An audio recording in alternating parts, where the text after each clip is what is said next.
February pala is Down Syndrome Month, Down Syndrome Awareness Month.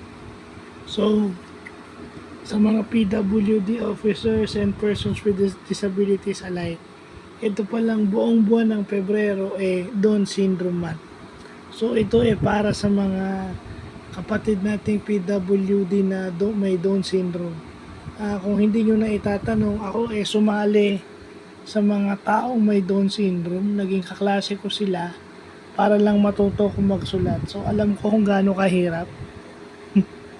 Alam ko gaano kahirap yung may Down Syndrome kasi may nakakasama ako sa eskwela na may Down Syndrome.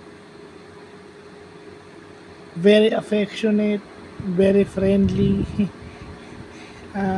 In my experience, parang hindi mo sila pwedeng biruin dahil napaka-sensitive din nila.